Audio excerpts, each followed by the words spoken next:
Hello, Rose, and today we're going to be talking about religion in the 21st century, part 3. We talked about Mark Edmondson, his book on football, how religion today probably has more to do with skills in a gymnasium, referencing Plato, than say, a church building or something like that. We've mentioned how it seems to be in the business more of social agents and social arrangements.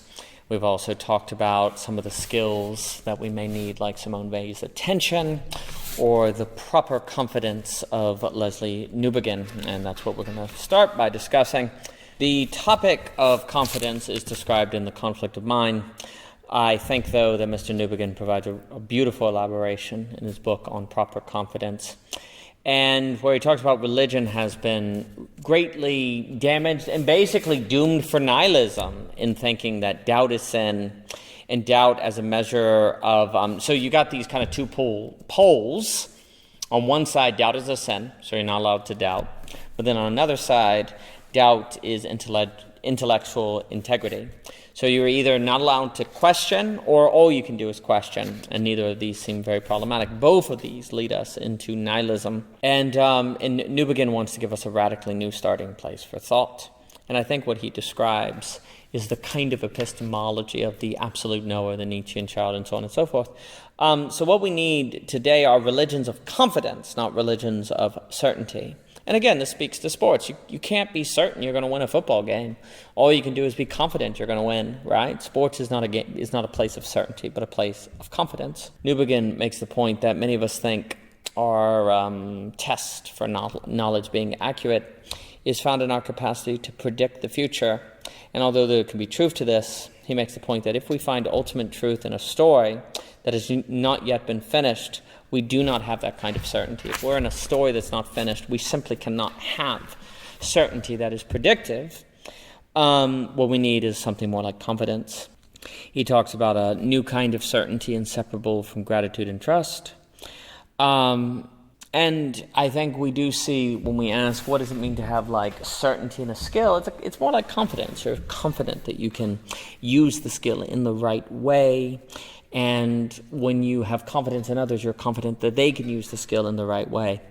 So proper confidence, like we can't be certain, but we can be confident. And confident is also proper. And then Newbigin is going to talk about the great Planier, who is extraordinary and certainly a member of the modern counter-enlightenment, as I like to discuss, who wrote a book called Personal Knowledge.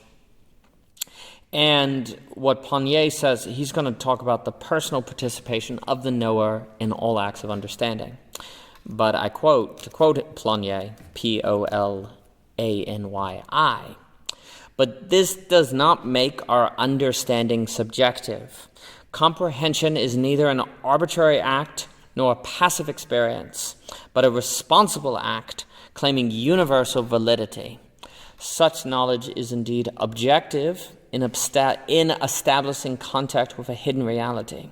Contact that is defined as the condition for anticipating an indeterminate range of as yet unknown and perhaps yet inconceivable true implications. It seems reasonable to describe this fusion of the person and the objective as personal knowledge. It does make me think of Hegel a bit here in The Science of Logic. But the point is that what he's trying to get at is that we do in fact have a kind of concept of a range of things that can occur to us that we can have knowledge about. So Newbigin's thought aligns well with Planier, and Newbigin writes that Planier's concern was to alert the scientific community to a danger which, if not faced, would destroy it. And I'm afraid that is indeed what has occurred. And this is basically the idea that you can't have knowledge unless you have certainty. And for Newbigin, certainty is impossible, and also it's very fragile because a single doubt and you lose it. And since certainty is impossible, if that is the epistemological ground for knowledge, then nihilism is inevitable. And what Planier is really concerned about, and we can say together we have proper confidence of Newbigin plus the personal knowledge of Planier, so they come together. And we can kind of look at Planier is to say it is possible to have confident affirmation of belief in matters which can be doubted. And if that's not a possible option for us, we're going to have nihilism. And Religion has traditionally been in the business, unfortunately, at least more fundamentalist religions, in the business of certainty and in propositional belief, and you have to affirm the creeds.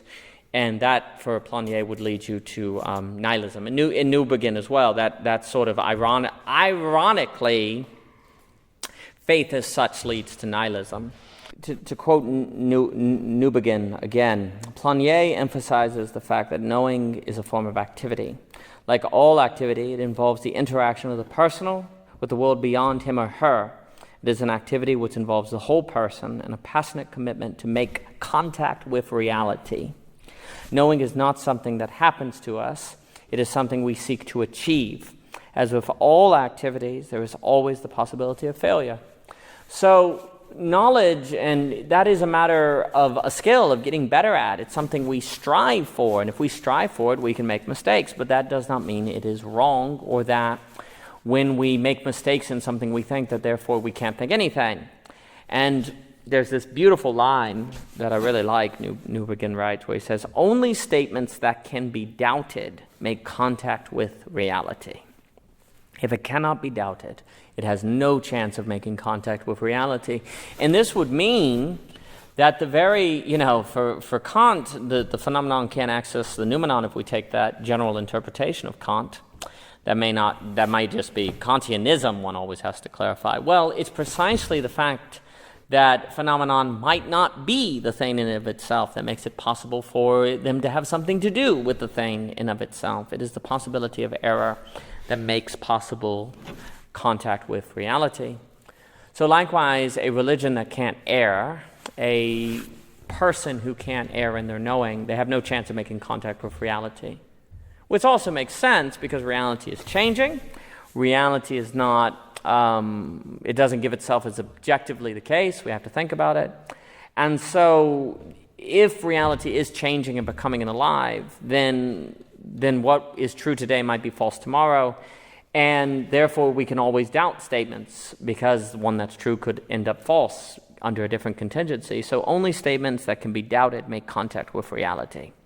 What does it mean to have a religion of which views doubt as the road to truth? This also speaks to Hegel's warning that those afraid of error are also afraid of truth. So I think we learn here from Newbigin and Planier something really important. But this will also point to how it is only because Hector can and does lose to Achilles that it's possible for Hector to be a good leader. It's possible for Hector to be the kind of mode of which can lead a people and lead ourselves as subjects to something better. But of course there's a problem with Hector, and that is that Hector loses. So James K.A. Smith tells us that we are what we love. Love forms habits. And so what we see here is the need for habits that is going to give us meta skills that precisely because they might be mistaken, there's the possibility of contact with reality. The end of the paper will discuss art, philosophy, and religion, that triad of Hegel, how these help us break the everyday, but we have to not be broken away. There will be mentions of the Upanishads, how we keep mysticism from becoming very dangerous magical thinking, and so on and so forth. And a real emphasis on the need for religion to be invested in the real, the Lacanian real, as opposed to avoid it. And what we've seen in this paper is an emphasis on religion that teaches skills more so than dogmas, that leaves us open to mistake and doubt precisely because that's how and why we can make contact with reality. But that also means we're vulnerable, and one of the reasons we may prefer the more fundamental religion is because we don't like being vulnerable. But we have to be open to that possibility. And this, I think, brings us to an extraordinary reflection that Mark Edmondson had in his book on Hector and Achilles. And he points out that the difference between Achilles and Hector is that Hector could be a great leader because he's not all warrior. He's also a statesman. It's clear when he takes off his helmet that there's some humanity there. But Achilles is all warrior at all points.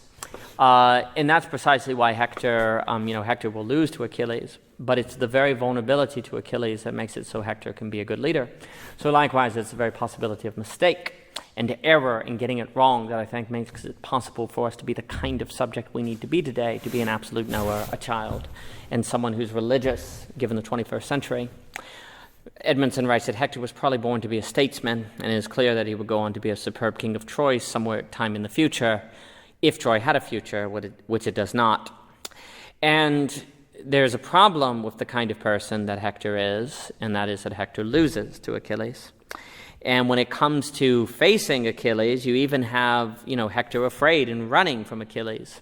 But then Dr. Edmondson asks the following question: is Achilles brave? He argues he is not. Achilles is not brave, he is angry.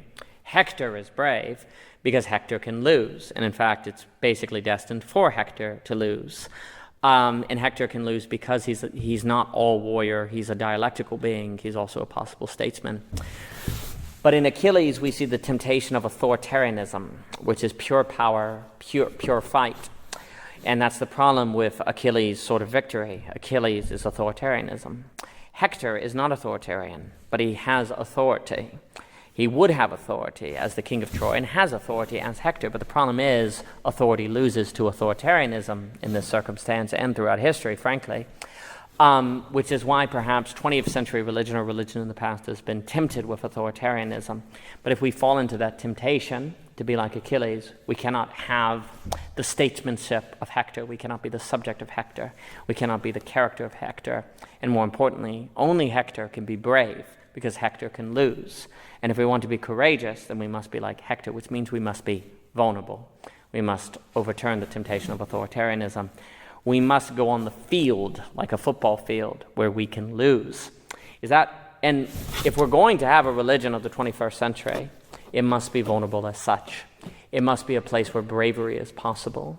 It must be a place where the mode by which we implement the meta skills so described in this paper is one of courage. And that would require us to be more like Hector than Achilles. But of course, there's a problem with Hector, and that is that Hector loses. But maybe we can see that threat, that possibility of losing, as precisely what is required for us to show the world a form of religion today that is more like Christ than perhaps more like a government that wants to have all the power so that it is not in danger. Vulnerability is the road to life because it is a road on which we can die, and the only life lives on. For more by O.G. Rose, please visit ogrose.com, Twitter, Instagram, YouTube, Anchor, so on and so forth. And thank you so much for your time.